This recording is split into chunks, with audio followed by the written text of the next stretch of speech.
그냥 다리만 부러뜨리라고? 이게 다 무슨 말이야? 의족 속에서 나온 녹음 파일 하나가 재벌가를 무너뜨렸습니다. 그년 다리만 부러뜨리면 돼. 이 한마디가 3년 전 사고의 진실이었죠. 여러분, 사연 친구를 찾아와 주셔서 감사합니다.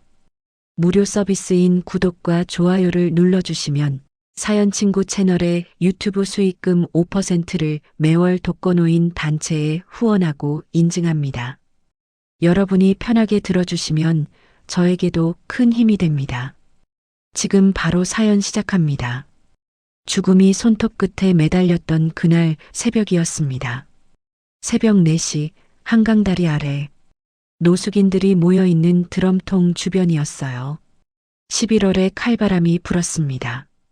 강물 냄새와 쓰레기 냄새가 섞인 공기. 누군가는 담요를 덮고 누워 있었고 누군가는 드럼통 불가에 손을 녹이고 있었어요. 그곳에서 이상한 소리가 들렸습니다. 의족이 툭 바닥을 두드리는 소리. 그리고 비명처럼 떨리는 바이올린 현. 장민혁은 그 소리를 따라갔습니다. 사실 그날 그가 그곳에 온 건 순전히 재단 홍보 때문이었어요. 하원문화재단의 연말 봉사활동. 카메라 앞에서 미소 지으며 떡국을 나눠주는 장면을 찍으려던 참이었죠. 매년 반복되는 행사였습니다. 민혁은 정장을 입고 깔끔하게 머리를 넘기고 준비된 멘트를 읊었어요. 어려운 이웃과 함께하는 하원문화재단. 예술로 세상을 밝히겠습니다. 카메라맨이 장비를 세팅하는 동안 봉사팀장이 다가왔습니다. 이사님, 오늘 취재진 3곳 나왔습니다. 좋은 각도로 찍어드릴게요. 민혁은 고개를 끄덕였어요. 늘 하던 대로요. 그런데 그 순간 멀리서 소리가 들려왔습니다. 바이올린 소리. 아름다운 소리가 아니었어요. 오히려 날카롭고 슬프고 분노에 찬 소리였습니다. 마치 누군가 비명을 지르는 것처럼요. 민혁은 늘 그랬습니다.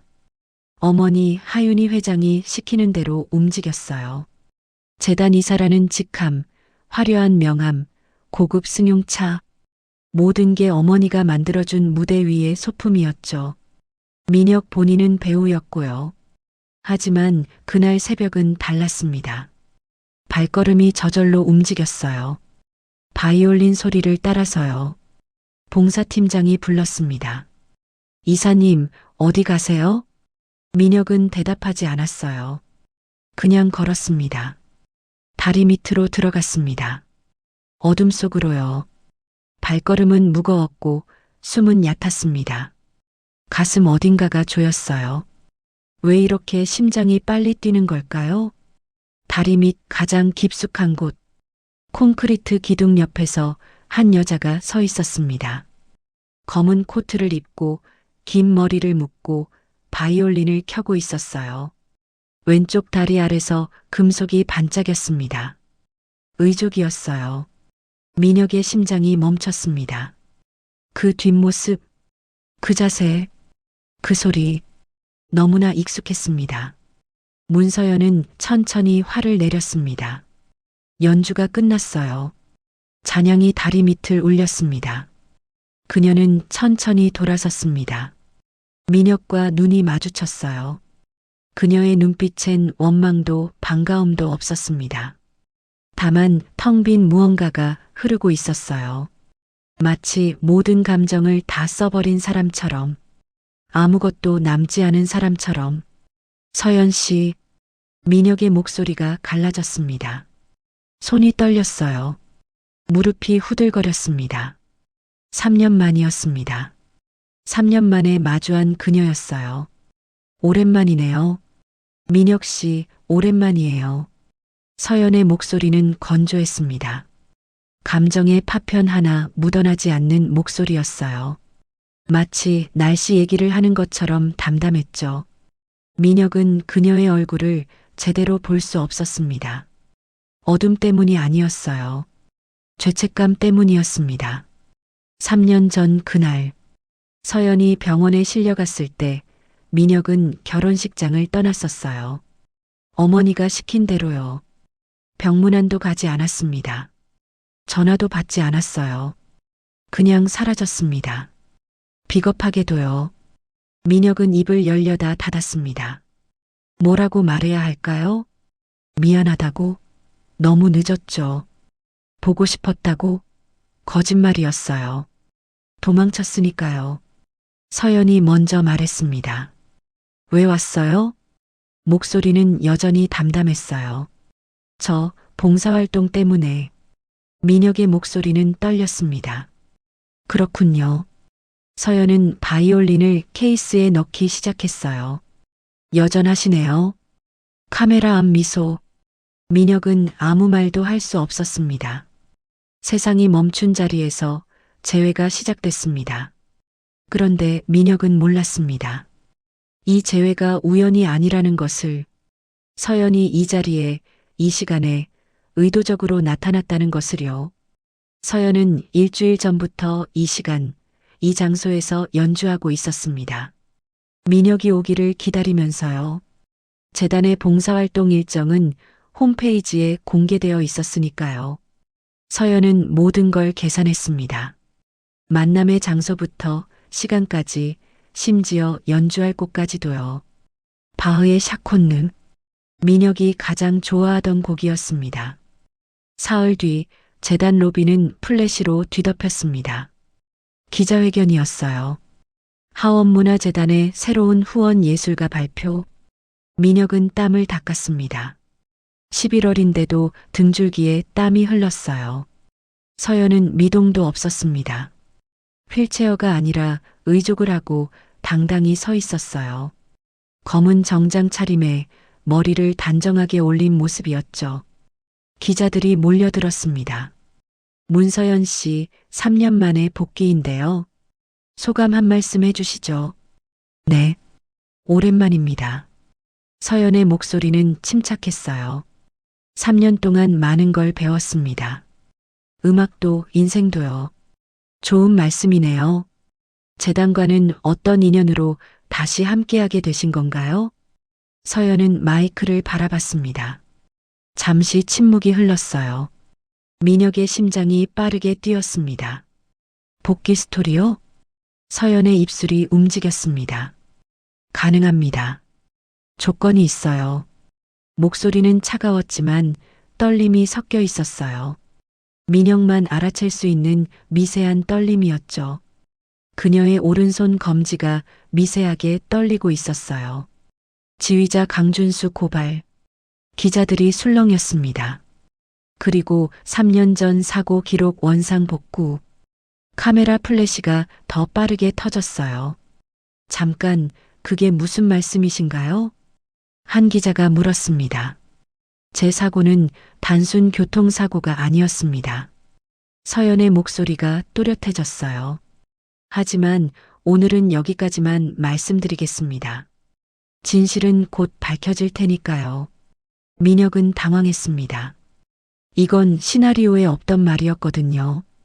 어머니와 합의한 건 단순한 복귀 발표, 감동적인 재기 스토리였는데요. 기자회견이 끝나고 민혁은 서연을 따라 복도로 나왔습니다. 서연 씨, 아까 그건 필요한 말이었어요.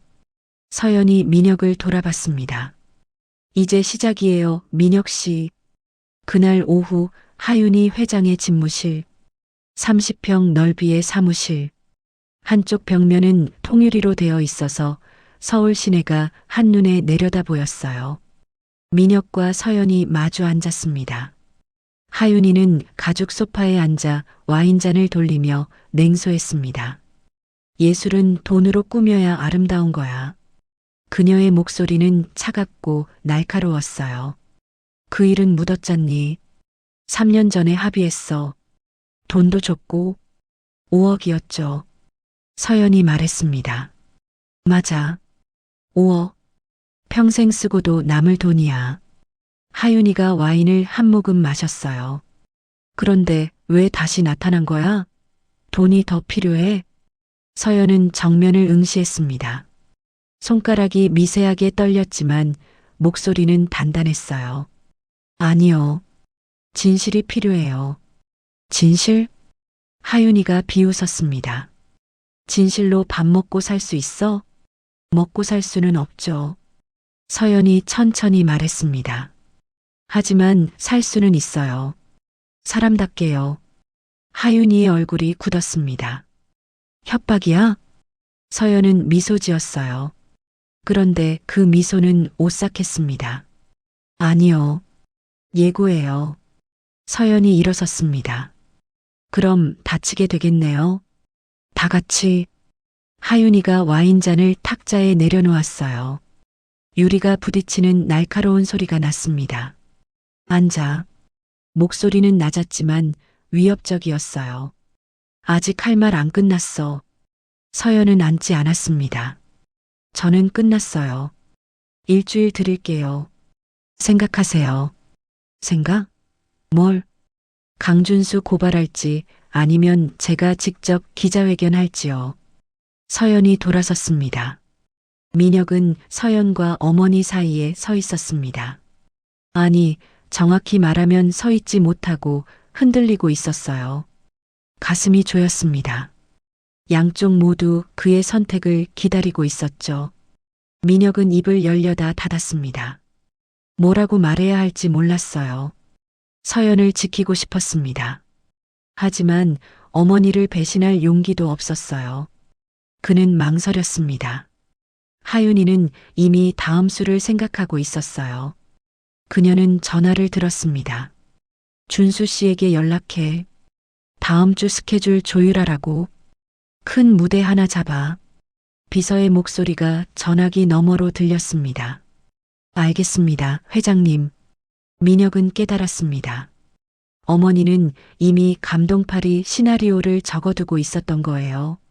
장애를 극복한 천재 바이올리니스트, 그녀를 후원하는 재단, 그리고 함께 무대에 서는 스타 지휘자. 완벽한 스토리였죠. 후원금은 올라가고 양심은 내려가는 계산이었습니다. 서연은 문을 열고 나갔어요. 의족이 바닥을 딱 소리내며 찍었습니다.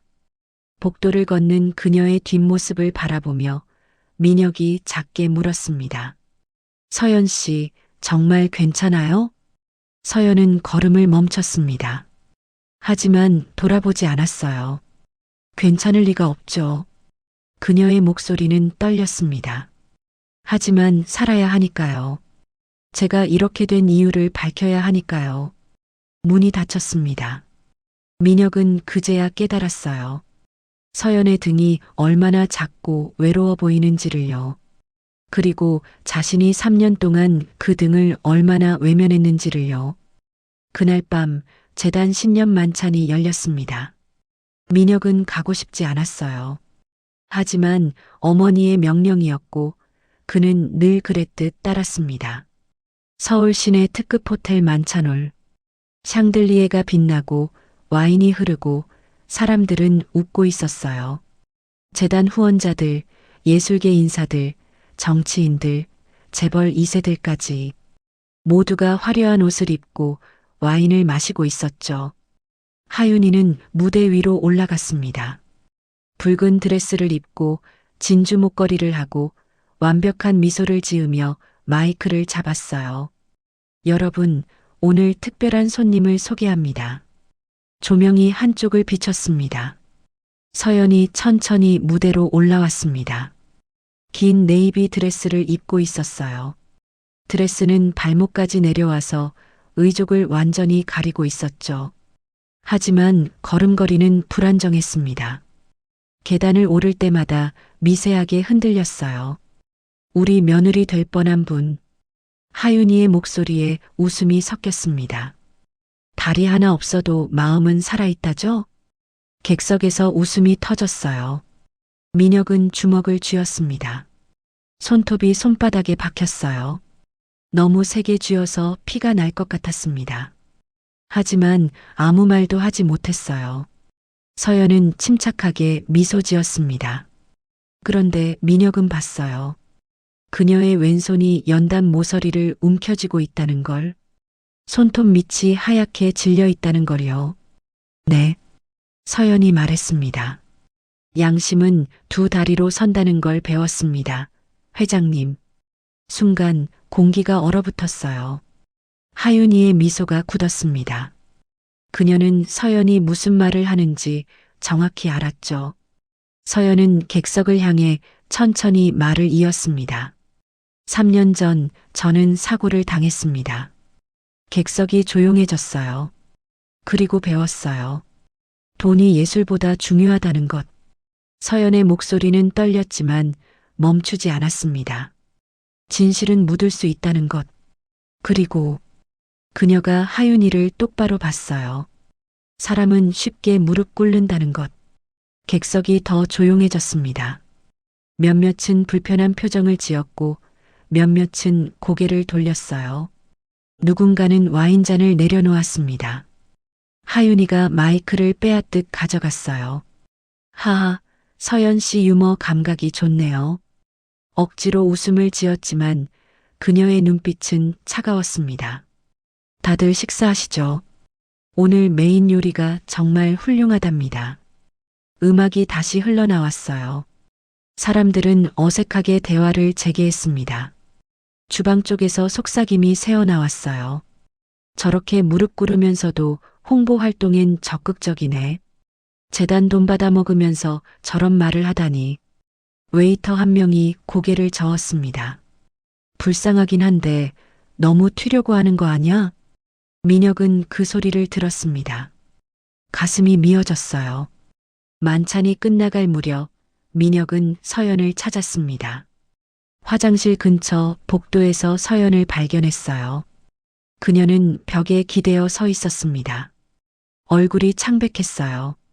서연 씨, 민혁이 다가갔습니다. 괜찮아요? 서연은 고개를 들었어요. 그리고 억지로 미소 지었습니다.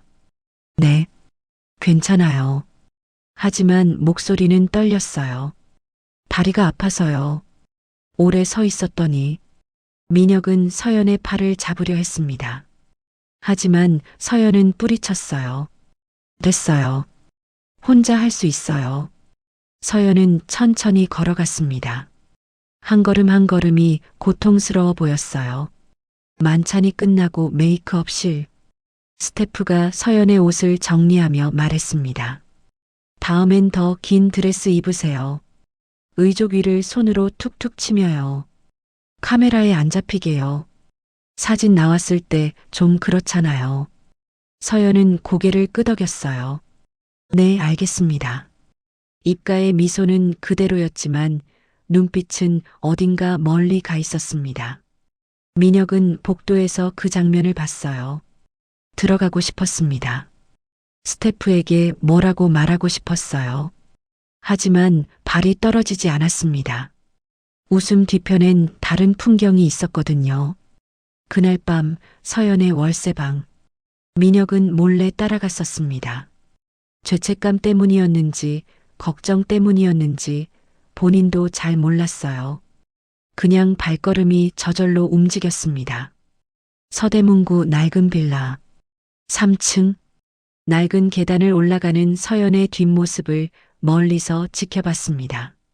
계단 난간이 녹슬어 있었어요. 복도 전등은 깜빡거렸습니다. 서연은 계단을 오를 때마다 멈춰 섰어요. 숨을 고르고 난간을 잡고 다시 한 걸음 올라갔습니다. 3층까지 올라가는데 5분이 걸렸어요. 서연이 문을 열고 들어갔습니다. 민혁은 조금 더 가까이 다가갔어요. 창문 틈으로 안이 보였습니다. 원룸. 아주 작은 방이었어요. 싱크대엔 설거지가 쌓여 있었습니다.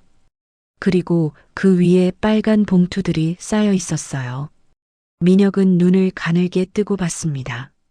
전기요금 3개월 연체, 최종 독촉, 가스요금 2개월 연체, 건강보험료 5개월 미납, 재산 압류 예정. 서연은 냉장고를 열었어요.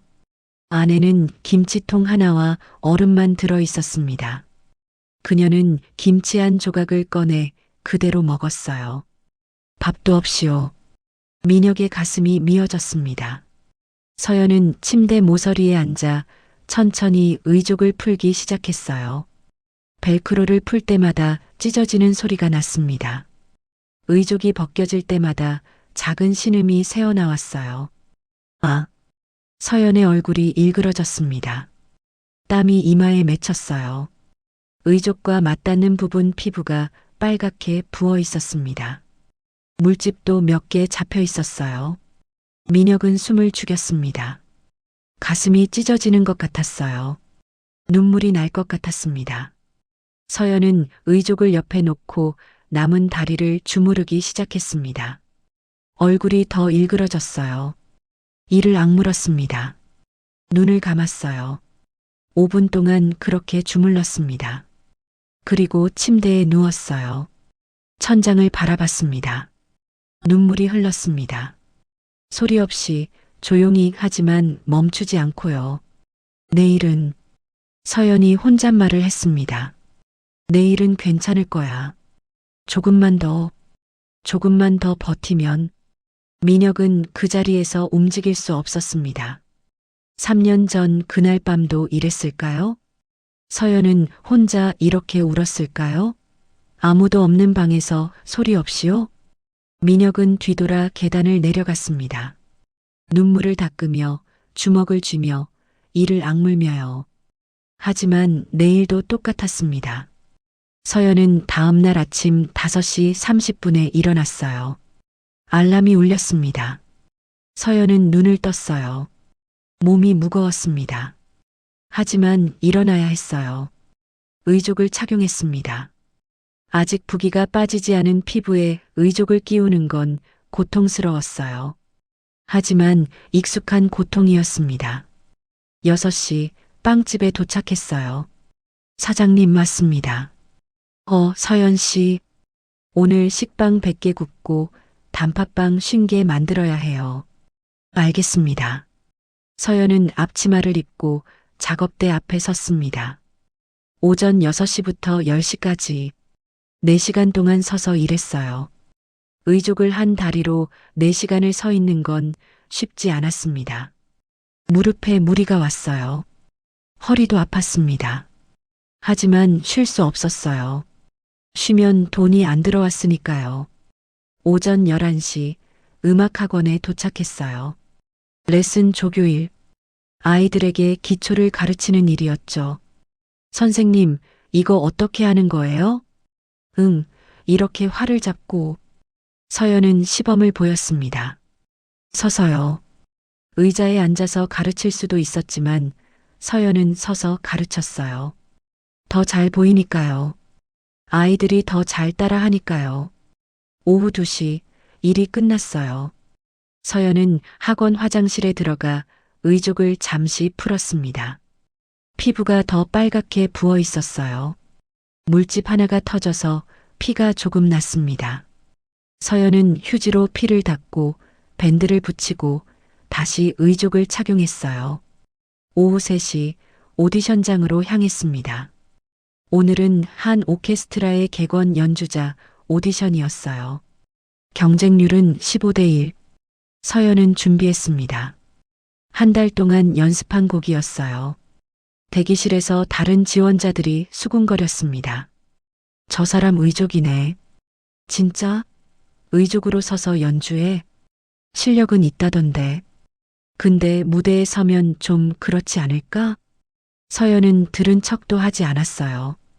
익숙한 소리였으니까요. 차례가 됐습니다. 무대에 올랐어요. 심사위원 3명이 앉아 있었습니다. 준비되면 시작하세요. 서연은 바이올린을 들었습니다. 활을 혀내 댔어요. 숨을 들이마셨습니다. 연주가 시작됐습니다. 브람스 바이올린 소나타.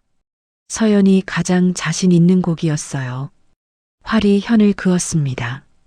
소리가 울렸어요. 아름다웠습니다. 흠잡을 데 없었어요. 심사위원들도 고개를 끄덕였습니다. 연주가 끝났어요. 감사합니다. 서연이 인사했습니다.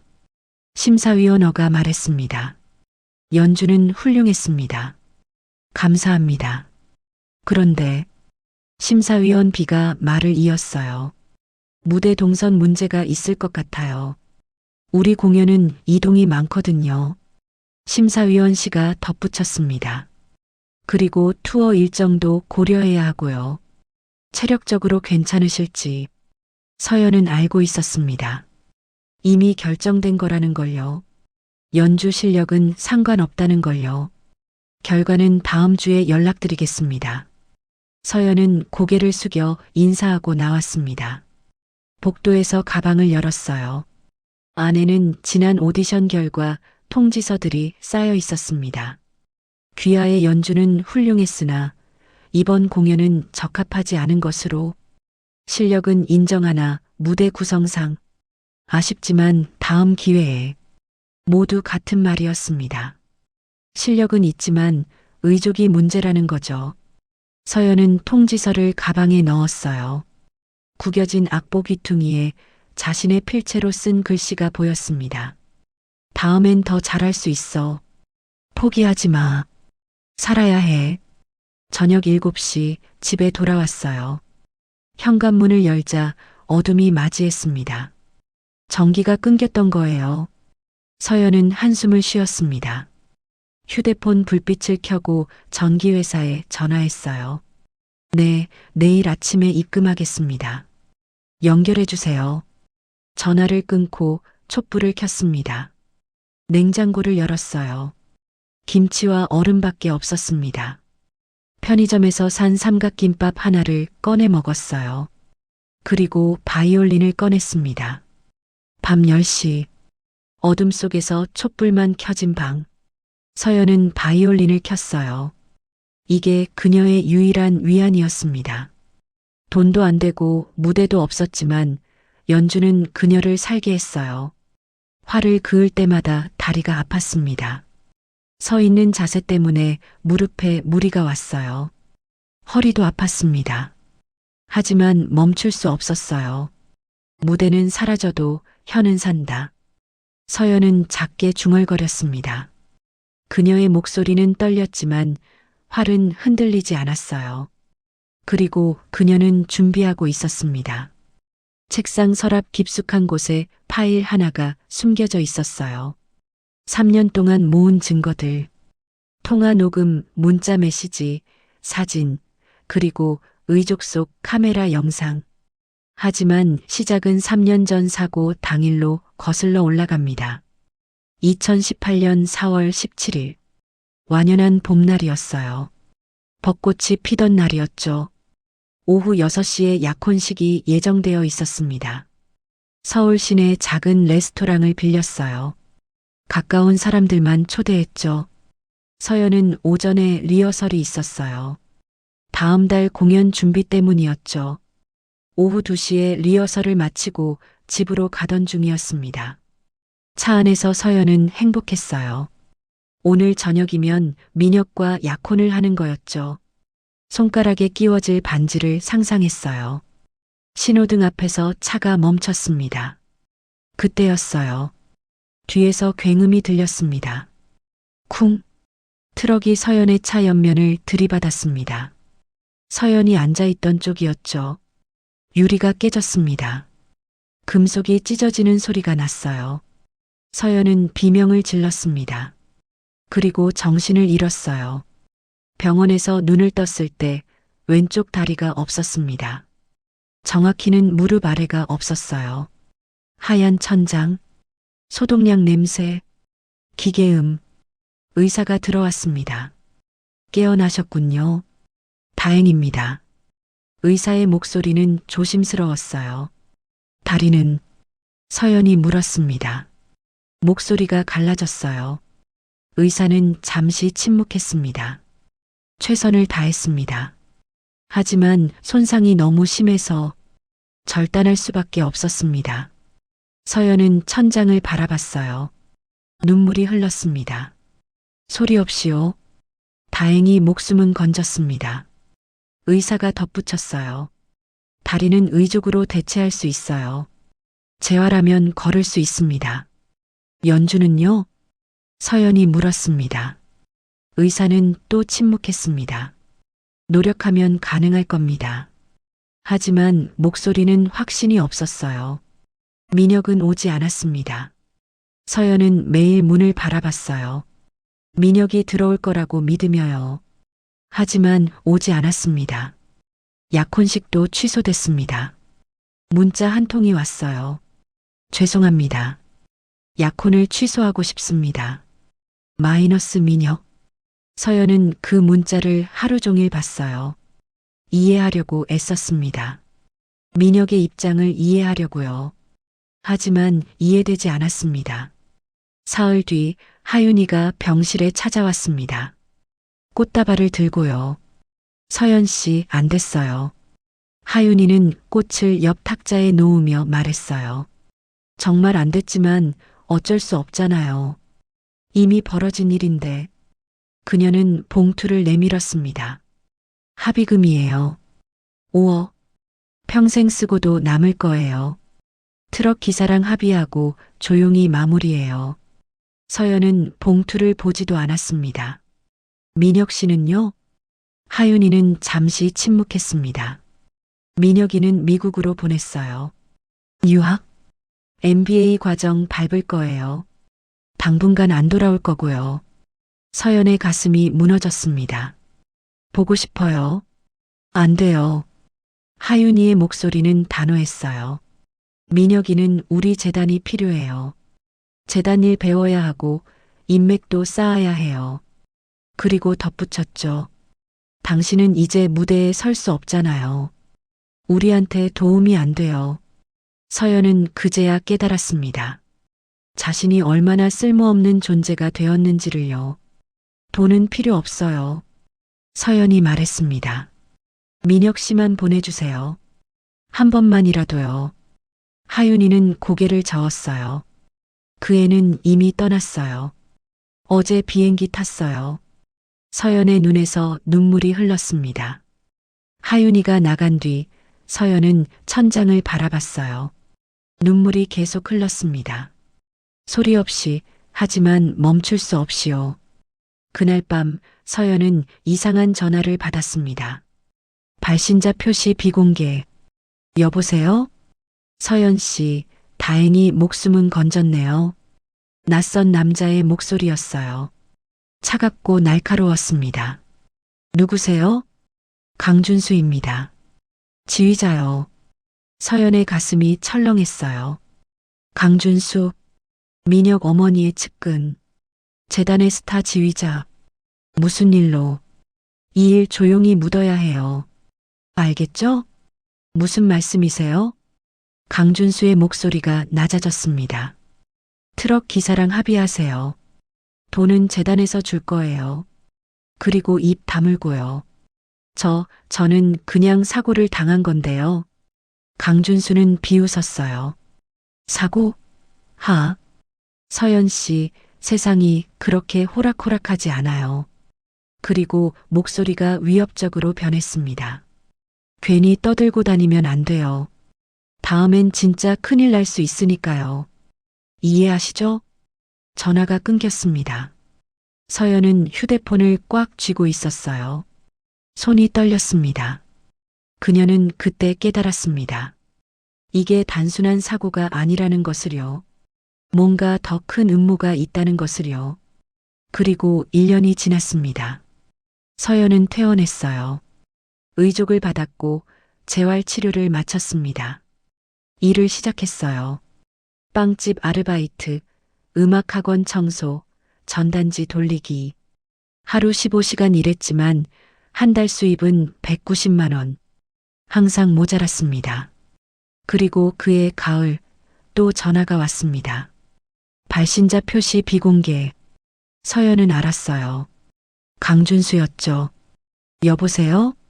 서연 씨, 잘 지내시죠? 강준수의 목소리는 여전히 차갑고 위협적이었어요. 잘 지내세요. 조용히요. 괜히 떠들고 다니지 말고요.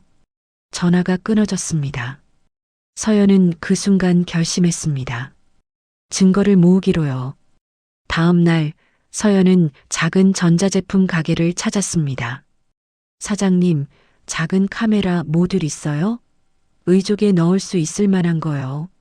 사장님이 고개를 갸우뚱했어요. 의족에요? 왜요? 서연은 잠시 망설였습니다. 제 일상을 기록하고 싶어서요.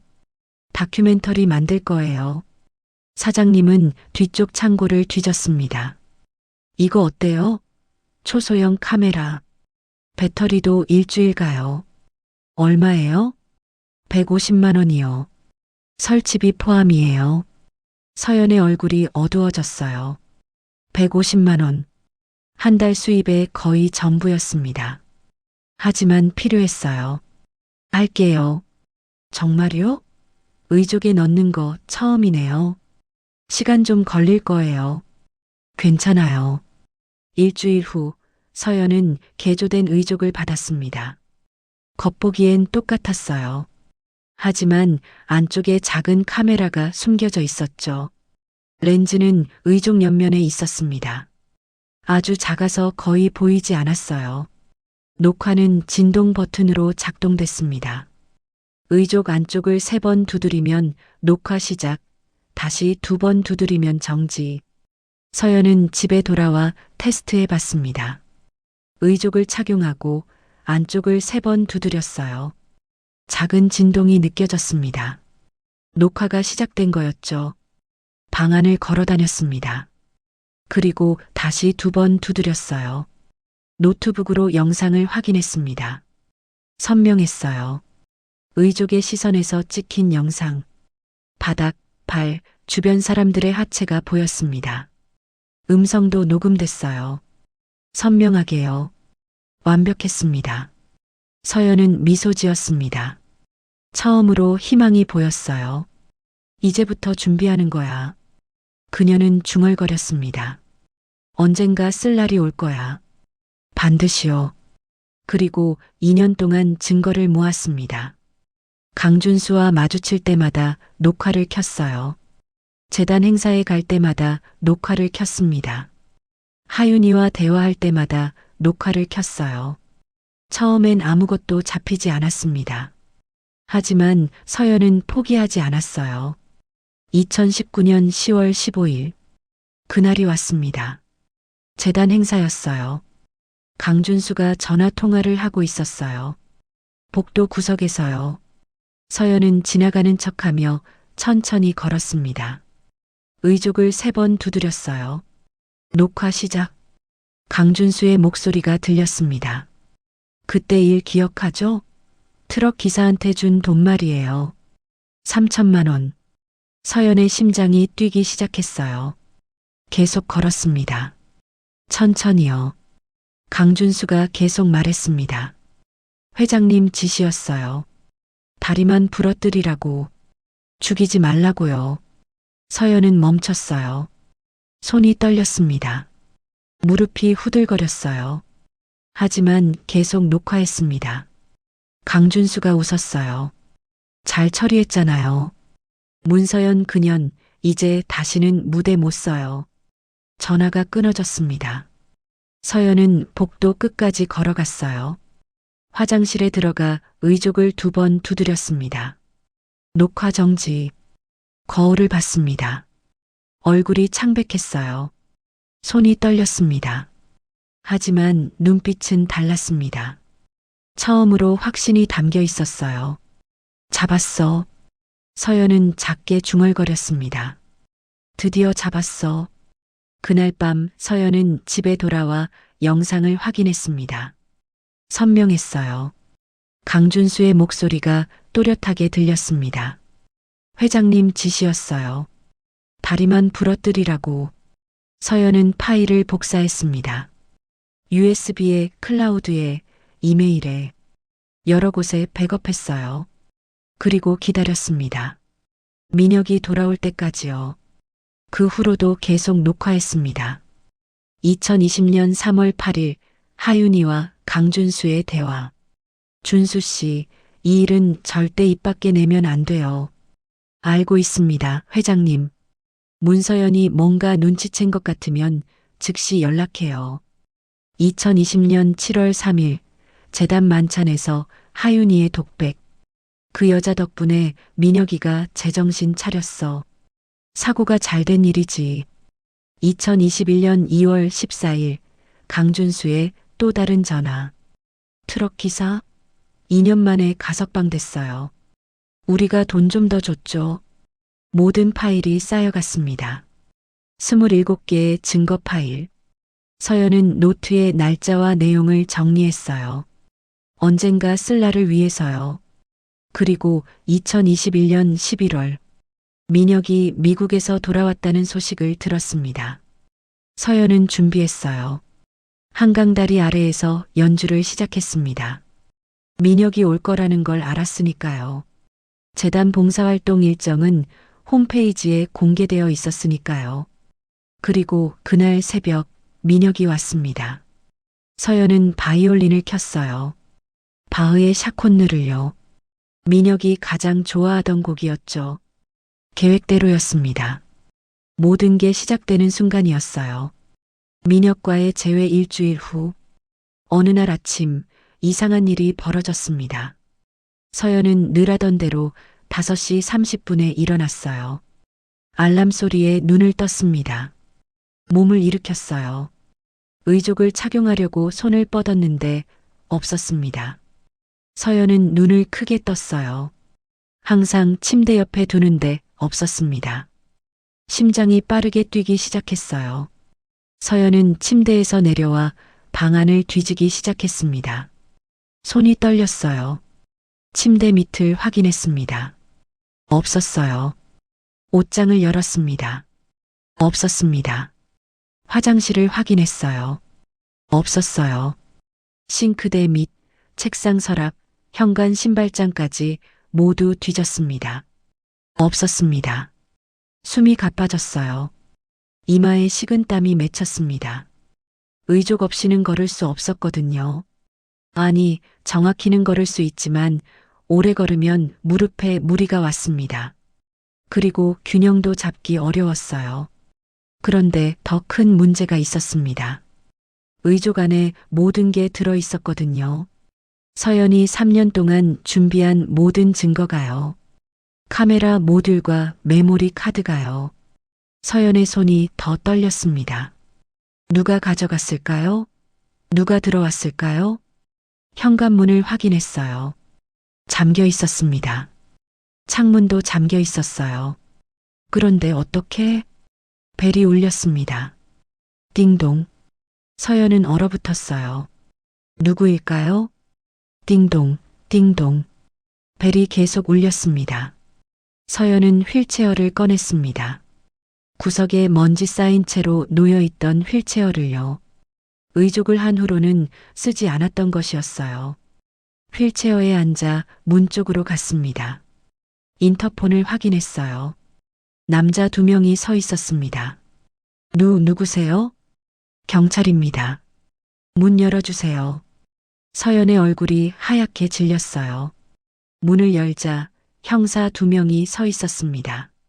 그리고 그 뒤에 재단 직원 1명도 서 있었어요. 문서연 씨 맞으시죠? 한 형사가 물었습니다. 네, 그런데 재단 금고 절도 혐의로 체포합니다. 형사가 영장을 내밀었어요. 열쇠 복제 흔적을 확인했고 금고에서 당신 지문이 검출됐습니다. 동행해 주시죠. 서연의 얼굴이 더 하얗게 질렸어요. 잠깐만요. 전 그런 적 없어요. 금고에 간 적이 없다고요. 증거가 있습니다. 다른 형사가 태블릿을 보여줬어요. CCTV 영상이었습니다. 흐릿했지만 누군가 재단 건물에 들어가는 모습이 보였어요. 어젯밤 11시 32분 재단 건물 지하 금고실에 들어가는 모습입니다. 영상 속 사람은 긴 코트를 입고 있었어요. 그리고 절뚝거리며 걷고 있었습니다. 저 아니에요. 어젯밤 11시엔 집에 있었어요. 증명할 수 있나요? 서연은 말문이 막혔어요. 혼자 살았습니다. 증명할 사람이 없었어요. 그리고 금고에서 이게 발견됐습니다. 재단 직원이 비닐봉지를 내밀었어요. 안에 명함 한 장이 들어 있었습니다. 문서연의 명함이었어요. 서연은 이해할 수 없었습니다. 누가 왜 이런 걸 하는 걸까요? 그리고 순간 깨달았습니다. 함정이라는 걸요. 형사님, 잠깐만요. 서연의 목소리가 떨렸습니다. 제 의족이 없어졌어요. 오늘 아침에 보니까 사라졌어요. 의족이요? 형사들은 서로를 바라봤어요. 무슨 소리인지 이해하지 못했죠. 네, 제 의족 안에 중요한 증거가 있어요. 그걸 누가 가져간 거예요? 진정하세요. 한 형사가 말했습니다. 의족은 우리가 가져간 게 아닙니다. 일단 동행하시고 조사받으시죠. 안 돼요. 의족을 찾아야 해요. 서연의 목소리가 더 커졌습니다. 그 안에 모든 게 있어요. 3년 전 사고의 진실이 다 들어있다고요. 문서연 씨, 계속 이러시면 공무집행 방해로. 서연은 끌려갔습니다. 휠체어에 앉은 채로요. 복도를 지나갈 때 이웃집 문이 살짝 열렸어요. 누군가 틈새로 지켜보고 있었습니다. 그리고 수군거리는 소리가 들렸어요. 저 사람 경찰 끌려가네. 뭐 한 거래? 재단 로비에서 민혁은 멀리서 그 장면을 봤습니다. 형사들이 서연을 데리고 나가는 모습, 서연이 휠체어에 앉아 있는 모습, 의족을 돌려줘요. 그 안에 모든 게 있어요. 서연의 절규가 로비에 울렸어요. 민혁의 귀엔 헛소리처럼 들렸습니다. 의족에 무엇이 있다는 걸까요? 그냥 의족인데 왜 저렇게 필사적일까요? 하지만 서연의 절규는 진짜였습니다. 그녀의 두 눈엔 공포가, 절박함이, 무언가를 잃어버린 사람의 광기가 서려 있었어요. 민혁은 뭔가 이상하다고 느꼈습니다. 그는 어머니의 집무실로 향했어요. 문을 노크하려다 멈췄습니다. 안에서 전화 통화 소리가 들렸거든요. 잘했어. 의족은 내가 보관하고 있어. 어머니 목소리였습니다. 절대 찾지 못할 거야. 안심해. 민혁은 문 앞에서 얼어붙었어요. 그리고 CCTV 조작한 거 확실하지? 얼굴 안 나오게 했어? 네, 회장님. 확인했습니다. 좋아. 이번엔 확실히 끝내자. 서연이 감옥에 가든 정신병원에 가든 상관없어. 민혁은 뒤로 물러났습니다. 손이 떨렸어요. 다리에 힘이 풀렸습니다. 어머니가 서연을 함정에 빠뜨린 거였어요. 그날 밤 민혁은 잠을 이룰 수 없었습니다. 서연의 얼굴이 떠올랐어요. 의족을 돌려달라고 울부짖던 그 모습, 휠체어에 앉아 끌려가던 그 모습, 그리고 어머니의 전화 통화. 의족은 내가 보관하고 있어. 왜죠? 왜 어머니가 서연의 의족을 가져간 걸까요? 거기에 뭐가 있는 걸까요? 민혁은 침대에서 일어났습니다. 새벽 2시. 집안은 조용했어요. 서재로 내려갔습니다. 책상 위에 은팔찌가 놓여 있었어요. 3년 전 약혼식 때 서연에게 선물하려고 준비했던 거였죠. 결국 전달하지 못한 팔찌였어요. 민혁은 팔찌를 집어들었습니다. 손 안에서 굴렸어요. 차갑고 무거웠습니다. 그때 각인이 눈에 들어왔어요. M&S 2018년 4월 17일 민혁과 서연 2018년 4월 17일 손끝이 얼어붙었습니다. 약혼식 날짜 사고 당일 심장이 요동쳤어요. 불길함이 목을 조였습니다. 민혁은 그날을 떠올렸습니다. 2018년 4월 17일 당시 경찰 발표는 단순 교통사고였어요. 트럭 운전사의 과실로 운전사는 졸음운전을 했다고 진술했죠. 하지만 뭔가 이상했어요. 민혁은 그때도 느꼈습니다. 왜 하필 그날이었을까? 왜 하필 약혼식 몇 시간 전이었을까? 그리고 트럭 운전사. 재판에서 그는 3년형을 받았어요. 하지만 2년 만에 가석방됐습니다. 이상하지 않았나요? 그리고 어머니의 반응. 사고 소식을 듣자마자 너무 빨리 움직였어요. 변호사를 불렀고 합의금을 준비했죠. 마치 미리 알고 있었던 것처럼요. 그날 밤 어머니가 했던 말이 떠올랐습니다. 미녀가 이 결혼은 안 돼. 왜요? 서연은 이제 무대에 설 수 없어. 우리 재단에 도움이 안 돼. 하지만 전 서연 씨를 사랑해요. 사랑? 어머니는 비웃었어요. 사랑으로 재단을 운영할 수 있니? 사랑으로 이 가문을 지킬 수 있어? 민혁은 저항했었어요. 사랑한다고, 그래도 결혼하고 싶다고요. 하지만 어머니는 단호했습니다. 내가 결혼하면 재단 이사직 박탈이야. 모든 걸 잃게 될 거야. 내 이름으로 된 재산, 신용카드, 차, 집, 모든 거. 그리고 덧붙였죠. 넌 아무것도 할 수 없어. 재단 없이는 아무것도 아니야. 민혁은 무너졌습니다. 두려웠어요. 모든 걸 잃는 게요. 아무것도 아닌 사람이 되는 게요. 그래서 도망쳤습니다. 서연이 병원에 있을 때 민혁은 미국으로 떠났어요. 어머니가 보낸 유학이었죠. 이제 와서 생각해 보니 그게 어머니의 의도였던 것 같습니다. 민혁을 겁주고 서연과 멀어지게 만들려는 거였죠. 민혁은 팔찌를 꽉 쥐었습니다. 손 안에서 팔찌가 따뜻해졌어요. 눈물이 흘렀습니다. 그는 결심했어요. 진실을 알아야 한다고요. 민혁은 어머니의 서재로 향했습니다. 새벽 2시 30분. 집안은 조용했어요. 어머니는 2층 침실에서 자고 있었죠. 손이 떨렸습니다. 문을 열 때마다 죄책감이 밀려왔어요. 어머니의 서재를 뒤지는 게 옳은 일일까요? 하지만 멈출 수 없었습니다. 서재 문을 열었어요. 어둠 속에서 책상, 서류함, 금고가 보였습니다. 민혁은 금고 비밀번호를 알고 있었어요. 자신의 생일이었거든요. 어머니는 늘 민혁의 생일을 금고 비밀번호로 썼습니다. 0814. 금고가 열렸어요. 안에는 중요한 서류들이 있었습니다. 재단 계약서, 회계장부, 부동산 문서, 주식 증서, 그리고 구석에 검은 가방이 하나 있었어요. 민혁은 가방을 꺼냈습니다. 무거웠어요. 지퍼를 열었습니다. 그 안에 의족이 있었습니다. 서연의 의족. 민혁의 숨이 멎었어요. 손이 떨렸습니다. 심장이 빠르게 뛰었어요. 의족을 꺼내 들었습니다. 왜 이게 여기 있는 걸까요? 어머니가 왜 이걸 가져온 걸까요? 의족을 살펴봤습니다. 겉보기엔 평범했어요.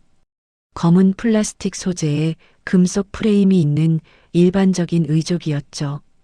그런데 무게가 이상했습니다. 너무 무거웠어요. 민혁은 조심스럽게 의족을 뒤집어 봤습니다. 밑부분에 작은 나사들이 보였어요. 손이 떨렸지만 책상 서랍에서 드라이버를 꺼내 나사를 풀기 시작했습니다. 하나, 둘, 셋, 넷. 커버가 열렸습니다. 그 안에 작은 장치가 있었어요. 카메라 모듈과 메모리 카드, 그리고 작은 배터리 팩. 민혁은 숨을 멈췄습니다. 이게 뭐죠? 왜 의족 안에 카메라가 있는 걸까요? 메모리 카드를 조심스럽게 빼냈습니다. 노트북을 켰어요. 메모리 카드를 삽입했습니다. 파일이 열렸어요. 영상 파일 여러 개가 있었습니다. 날짜 순으로 정리되어 있었어요. 첫 번째 파일. 날짜 2019년 10월 15일. 민혁은 파일을 클릭했습니다. 화면에 영상이 재생되기 시작했어요. 재단복도 의족의 시점에서 찍힌 영상이었습니다. 강준수의 목소리가 들렸습니다. 그때 일 기억하죠? 트럭 기사한테 준 돈 말이에요. 3천만 원. 민혁의 피가 얼어붙었어요. 다른 남자 목소리가 이어졌습니다. 회장님 지시였어요. 다리만 부러뜨리라고. 죽이지 말라고요. 민혁의 손이 떨렸어요. 강준수가 웃는 소리가 들렸습니다. 잘 처리했잖아요. 문서연 그년 이제 다시는 무대 못 써요. 민혁은 노트북 화면을 응시했습니다. 손이 떨렸어요. 온몸이 떨렸습니다. 다음 파일을 열었습니다. 날짜 2020년 3월 8일. 또 다른 녹음이었어요. 하윤이의 목소리였습니다. 준수 씨, 이 일은 절대 입 밖에 내면 안 돼요. 알고 있습니다, 회장님. 문서연이 뭔가 눈치챈 것 같으면 즉시 연락해요. 민혁은 파일을 하나하나 열어봤습니다. 총 27개의 파일이 있었어요. 모두 2019년부터 2021년 사이에 녹화된 것들이었습니다. 사고 이후부터 지금까지요. 서연은 증거를 모으고 있었던 겁니다. 2년 동안요. 의족 속 카메라로요. 민혁의 무릎이 꺾였습니다. 바닥에 주저앉았어요. 노트북이 무릎 위에서 흔들렸습니다. 손이 떨렸어요. 온몸이 떨렸어요. 눈물이 흘렀습니다. 소리 없이, 하지만 멈출 수 없이요. 사고가 아니었습니다. 범죄였어요. 계획된 범죄였습니다. 그리고 침묵은 공모였습니다. 민혁은 메모리 카드를 주머니에 넣었습니다. 의족을 다시 가방에 넣고 금고를 닫았어요. 그리고 서재를 나왔습니다. 복도에 어머니가 서 있었습니다. 민혁아. 하윤이의 목소리는 차가웠어요. 뭐 하는 거니? 민혁은 어머니를 똑바로 봤습니다. 처음으로 어머니의 눈을 피하지 않고요. 진실을 찾고 있었어요. 하윤이는 잠시 침묵했습니다. 그리고 작게 웃었어요. 진실? 내가 감당할 수 있을 것 같니? 민혁은 주머니 속 메모리 카드를 만졌습니다. 해야죠. 목소리는 떨렸지만 단단했습니다. 이건 잘못된 거예요, 엄마. 잘못됐다고? 하윤이의 목소리가 높아졌어요. 난 재단을 지킨 거야. 우리 가문을 지킨 거라고. 서연의 다리를 부러뜨리면서요. 침묵이 흘렀습니다. 하윤이는 민혁을 노려봤어요. 넌 몰라. 이 세상이 얼마나 냉혹한지. 약하면 짓밟히는 거야. 그래서 남을 짓밟은 거예요? 민혁의 목소리가 떨렸습니다. 서연은 잘못한 게 없어요. 그냥 사랑했을 뿐인데. 저를 사랑했을 뿐인데. 그 사랑이 문제였어. 하윤이가 소리쳤어요. 내가 그 여자랑 결혼하면 재단이 망해. 우리 가문이 망한다고. 안 망해요. 민혁도 소리쳤습니다. 엄마가 그렇게 만든 거예요. 엄마가 모든 걸 망친 거라고. 침묵이 흘렀습니다. 하윤이의 얼굴이 일그러졌어요. 후회하게 될 거야. 그녀는 돌아섰습니다. 내가 선택한 거야. 기억해. 하윤이는 계단을 올라가 사라졌습니다. 민혁은 그 자리에 서서 떨고 있었어요. 손에 든 메모리 카드가 무거웠습니다. 이걸로 뭘 해야 할까요? 다음 날 아침, 민혁은 움직였습니다. 더 이상 도망칠 수 없었어요. 더 이상 비겁해질 수 없었습니다. 먼저 변호사를 만났어요. 재단과 무관한 신뢰할 수 있는 변호사를 찾았습니다. 김 변호사, 인권 변호사로 유명한 사람이었어요. 이 증거, 법적 효력이 있을까요? 민혁은 메모리 카드를 건넸습니다. 변호사는 노트북으로 파일을 확인했어요. 영상과 음성을 들었습니다. 10분 후 변호사는 고개를 끄덕였어요. 충분합니다. 이건 명백한 상해 교사죠. 하지만 체인 오브 커스터디가 중요합니다. 증거 인계 과정이 투명해야 해요. 조작 의혹 받으면 안 되거든요. 어떻게 해야 하죠? 의족 메모리의 타임스탬프와 GPS 로그를 디지털 포렌식에 맡기세요. 변호사가 설명했습니다. 전문기관에서 분석하면 조작 여부를 확인할 수 있어요. 그리고 증거 보관 기록도 만들어야 합니다. 민혁은 고개를 끄덕였습니다. 그리고 경찰에 가기 전에 이사회를 소집해야 해요. 왜요? 재단 이사들이 알아야 합니다. 회장이 재단 자금을 범죄에 사용했다는 걸요. 그래야 회장 해임이 가능해요. 민혁의 목소리는 떨렸지만 결심은 단단했습니다. 알겠습니다. 준비하겠습니다. 민혁은 비서에게 전화했어요. 긴급 이사회 소집해. 이번 주 금요일. 이사님, 안건이 뭔지 여쭤봐도 될까요? 재단 운영 관련 중대 사안. 그것만 말해. 비서는 놀란 표정을 지었지만 고개를 끄덕였어요. 이사회 소집 공문 발송하겠습니다. 비서의 목소리도 긴장되어 있었습니다. 그날 오후 민혁은 포렌식 업체를 찾아갔습니다. 서울 시내 작은 건물. 디지털 포렌식 전문 업체였어요. 전문가가 메모리 카드를 받아 분석했습니다. 3시간이 걸렸어요. 결과가 나왔습니다. 타임스탬프 확인했습니다. 전문가가 보고서를 보여줬어요. 2019년 10월부터 2021년 11월까지 조작 흔적 전혀 없습니다. 원본 파일 맞아요. GPS 로그도 일치합니다. 전문가가 지도를 보여줬어요. 강준수 씨 사무실 위치, 재단 건물 모두 일치합니다. 음성 분석 결과도 나왔습니다. 성문 분석으로 확인했어요. 강준수 본인 목소리 99.8% 일치합니다. 민혁은 숨을 내쉬었습니다. 보고서 작성해 주세요. 법정에서 쓸 수 있게요. 알겠습니다. 내일까지 준비하겠습니다. 그리고 민혁은 마지막 결정을 내렸습니다. 익명으로 언론에 제보하는 거였어요. 기자 한 명을 만났습니다. 탐사보도로 유명한 기자였어요. 이 자료 확인해 주세요. 민혁은 USB를 건넸습니다. 이게 뭔가요? 3년 전 바이올리니스트 문서연 씨 사고. 사고가 아니었어요. 계획된 범죄였습니다. 기자의 눈이 커졌습니다. 정말입니까? 확인해 보세요.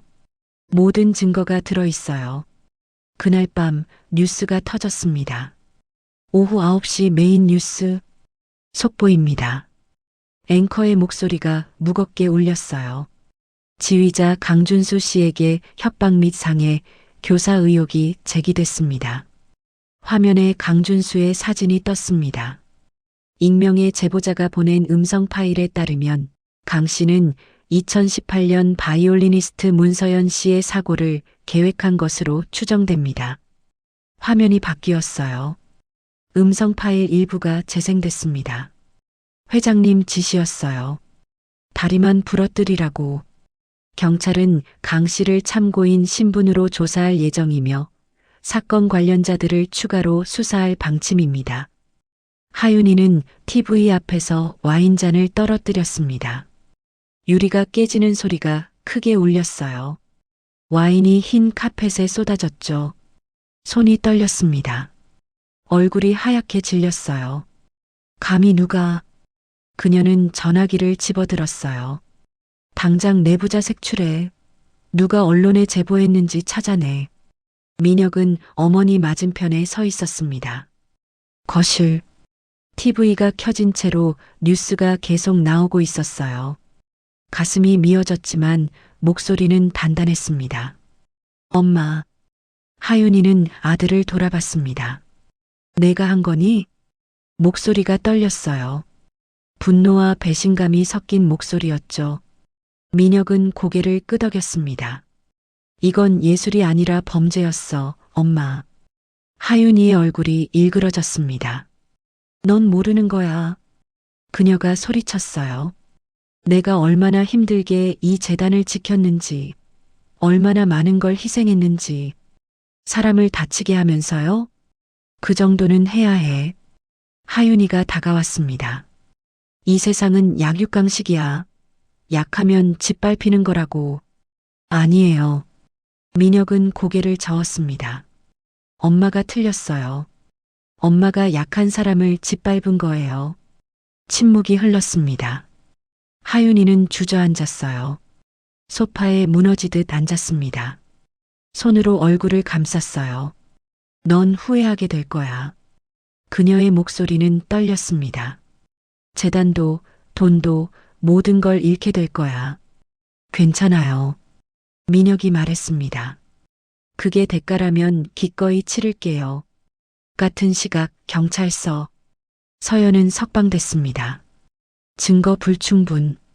금고, 절도 혐의를 입증할 만한 증거가 없었던 거죠.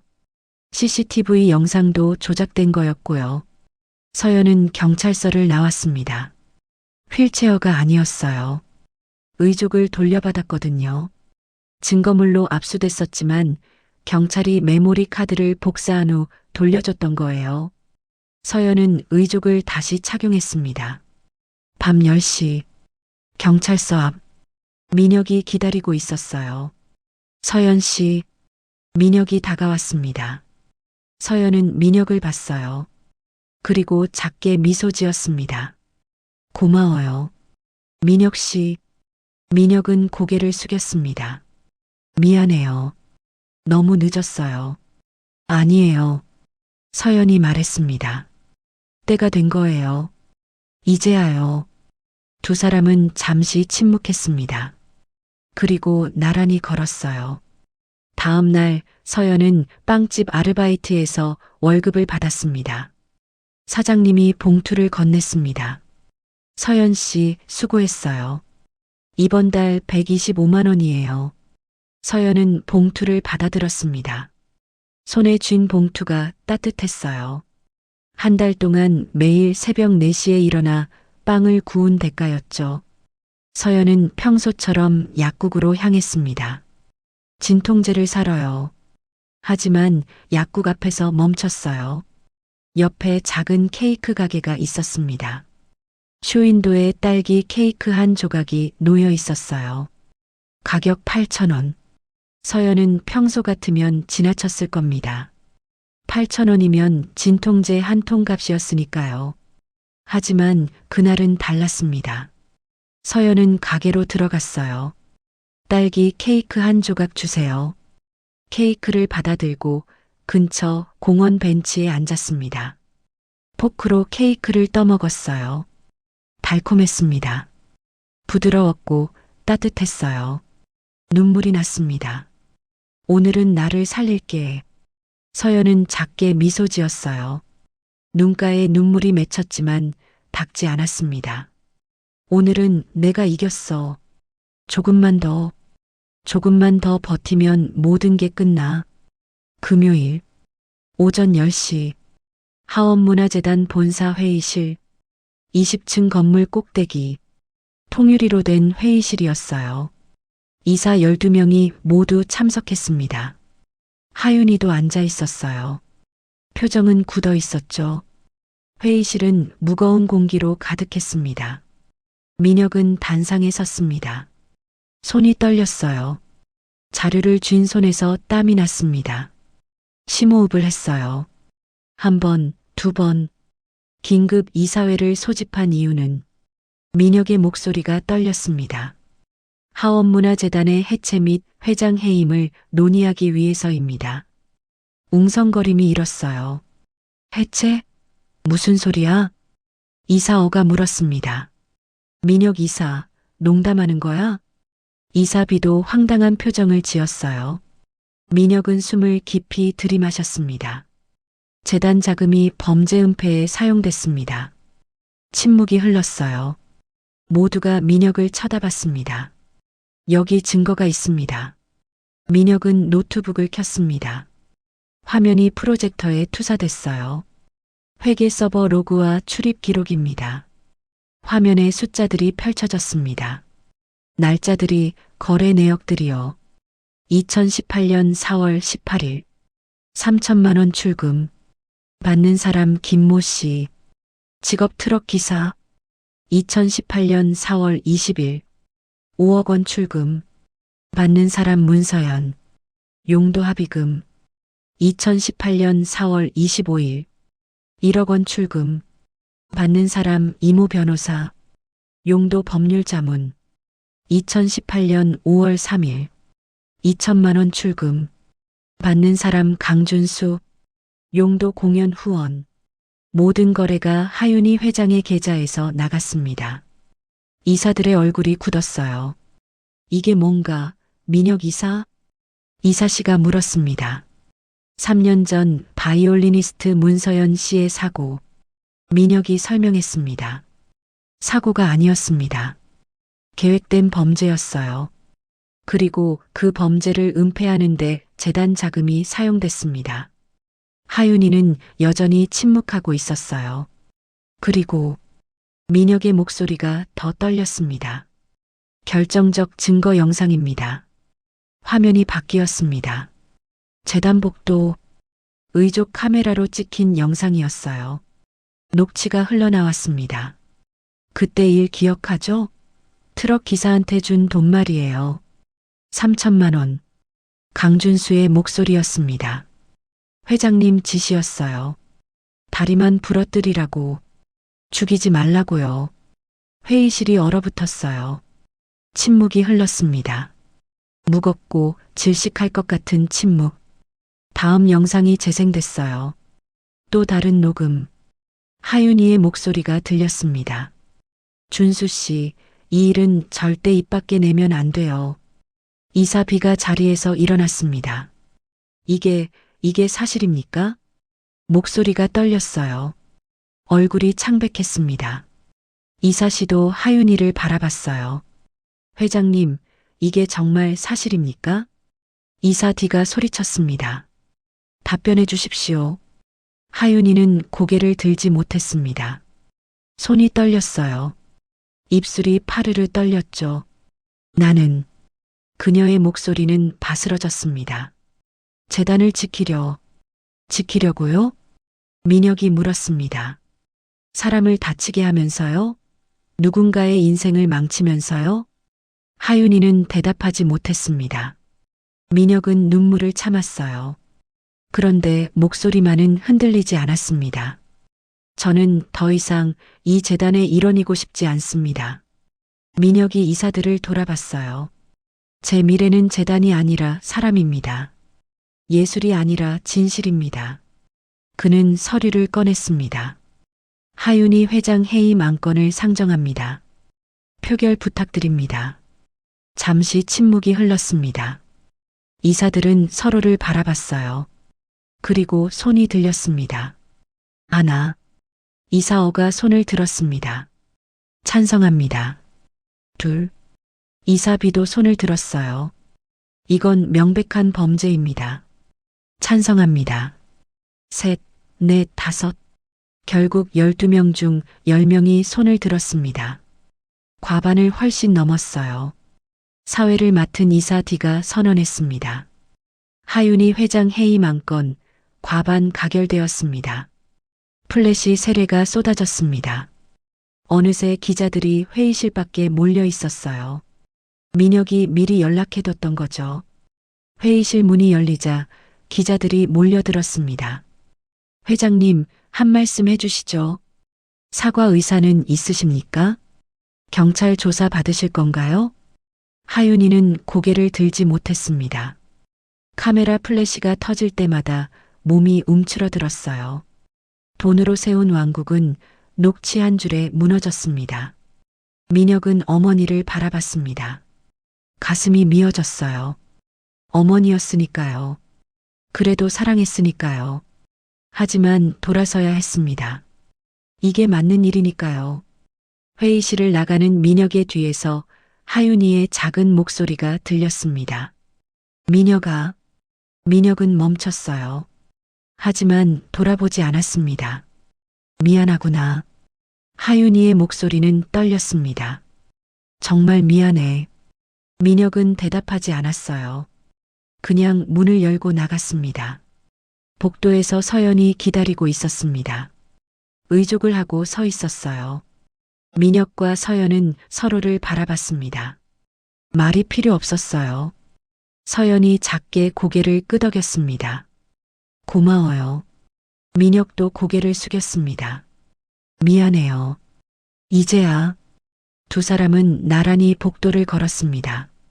그 뒤로 플래시가 터지고 기자들이 소리쳤지만 두 사람은 멈추지 않았어요. 6개월 후 봄이 왔습니다. 벚꽃이 피는 계절이었어요. 서울 서대문구 낡은 건물. 한때 공장이었던 곳이 리모델링 됐습니다.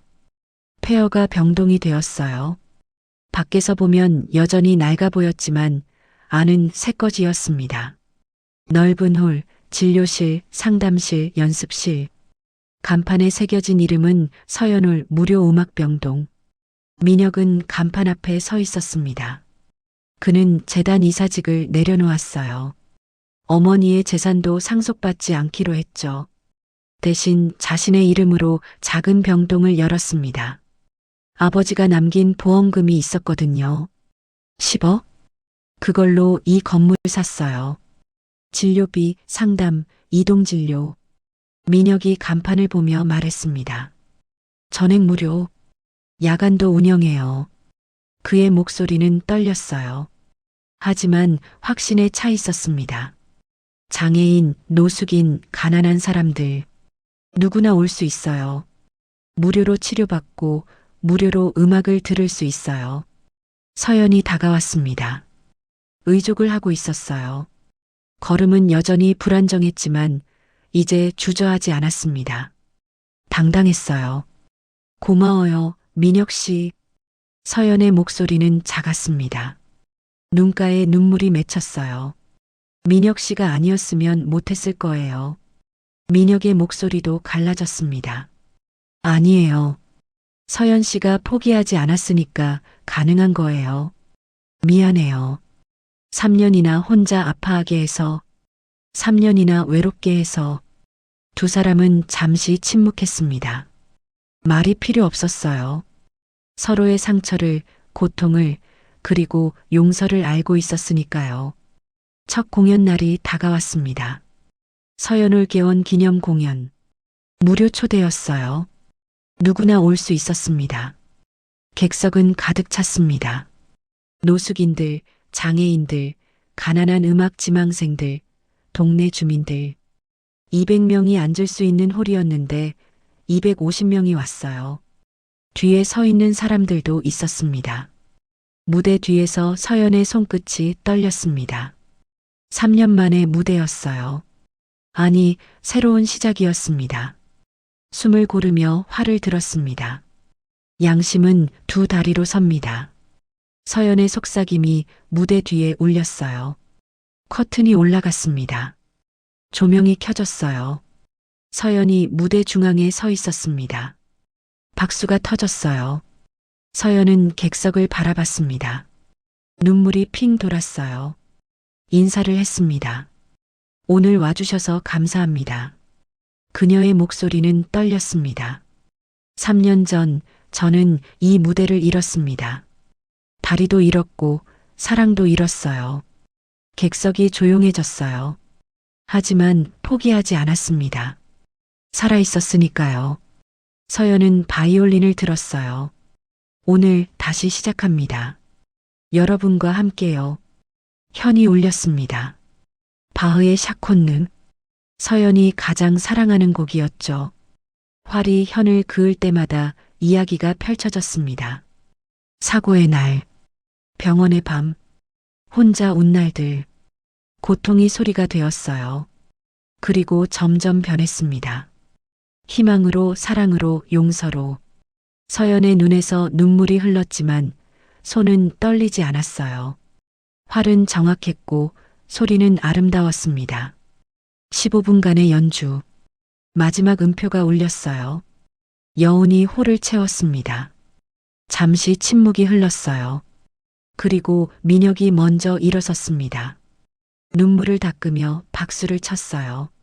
1명, 2명, 3명. 모두가 일어섰습니다. 기립박수가 쏟아졌어요. 우레와 같은 박수 소리가 홀을 가득 채웠습니다. 서연은 무대 위에 서서 객석을 바라봤어요. 눈물이 흘렀습니다. 하지만 슬픔의 눈물이 아니었어요. 기쁨의 눈물이었습니다. 공연이 끝나고 로비에서 민혁이 서연에게 다가갔을 때 서연이 조용히 말했습니다. 민혁 씨, 사실 말 안 한 게 있어요. 민혁은 멈췄어요. 뭔데요? 의족 속 카메라. 서연이 천천히 말했습니다. 사고 1년 후에 넣은 거예요. 민혁의 눈이 커졌습니다. 강준수 씨가 협박 전화를 계속했거든요. 사고 직후부터요. 그래서 뭔가 이상하다고 생각했어요. 서연은 천천히 말을 이었습니다. 처음엔 뭘 해야 할지 몰랐어요. 그냥 무서웠고 화가 났고 억울했죠. 그런데 1년이 지나고 강준수 씨가 또 전화를 했어요. 입 조심하라고요. 서연의 목소리가 떨렸습니다. 그때 결심했어요. 증거를 모으기로. 그래서 의족에 카메라를 넣었던 거예요. 민혁은 손이 떨렸어요. 그럼 2년 동안. 네. 서연이 고개를 끄덕였어요. 2년 동안 틈만 나면 녹화했어요. 재단 행사, 만찬, 모든 곳에서요.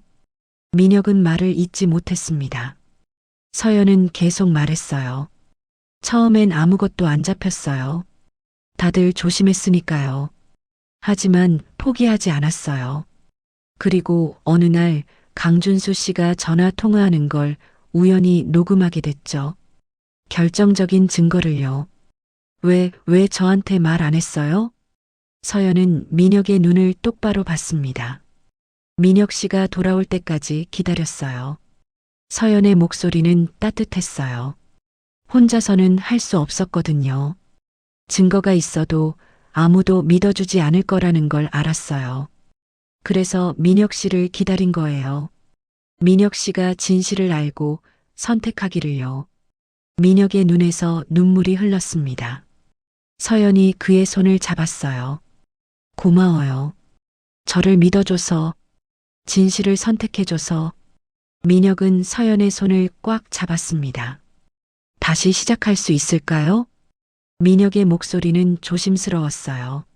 서연은 천천히 고개를 끄덕였습니다. 음악부터요. 그녀의 목소리는 따뜻했습니다. 그게 우리가 잃었던 전부니까. 그리고 우리가 다시 찾은 전부니까요. 민혁은 미소 지었어요. 두 사람은 손을 잡고 밖으로 나갔습니다. 밖에는 벚꽃이 피어 있었어요. 봄바람이 불었습니다. 꽃잎이 날렸어요. 사랑은 무너져도 사람은 다시 섭니다. 증거는 말했고 음악은 살렸어요. 서연은 사고 후 1년이 지나서야 깨달았습니다. 이게 단순한 사고가 아니라는 것을요. 그래서 준비했어요. 의족에 카메라를 넣었습니다. 2년 동안 증거를 모았어요. 왜냐하면 진실이 더 중요했으니까요. 민혁은 어머니를 고발하면서 알고 있었어요. 자신이 모든 걸 잃게 될 거라는 걸, 혼자가 될 거라는 걸, 가난해질 거라는 걸. 그래도 진실을 선택했습니다. 왜냐하면 사람이 더 중요했으니까요. 두 사람 모두 대가를 알면서도 옳은 길을 갔던 거예요. 그게 바로 양심이 두 다리로 선다는 의미였습니다. 1년 후, 서연홀은 유명해졌습니다. 무료 진료와 무료 공연으로 많은 사람들을 도왔어요. 서연은 다시 무대에 섰습니다. 이번엔 당당하게요. 민혁은 더 이상 재단 이사가 아니었어요. 대신 작은 병동의 원장이었죠. 두 사람은 여전히 조심스러웠습니다. 사랑이라는 단어를 꺼내기엔요. 하지만 매일 함께 일했고 매일 함께 웃었습니다. 그리고 어느 날, 봄날이었어요.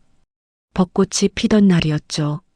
민혁이 서연에게 작은 상자를 건넸습니다. 3년 전 전하지 못했던 은팔찌였어요. 서연은 팔찌를 받아들었습니다. 각인을 봤어요. M&S 2018년 4월 17일. 이 날짜, 서연이 말했습니다. 바꿀 수 있을까요? 민혁은 미소 지었어요. 네, 오늘로요. 서연도 미소 지었습니다. 좋아요. 두 사람은 손을 잡았어요. 상처는 남아 있었습니다. 의족도 기억도요. 하지만 괜찮았어요. 함께니까요. 그리고 알았으니까요. 어둠 끝에 빛이 있다는 것을요. 여러분, 오늘 이야기 어떠셨나요? 긴 이야기를 끝까지 들어주셔서 진심으로 감사드립니다. 질문 하나 드려도 될까요? 여러분들의 생각은 어떠신지 궁금합니다.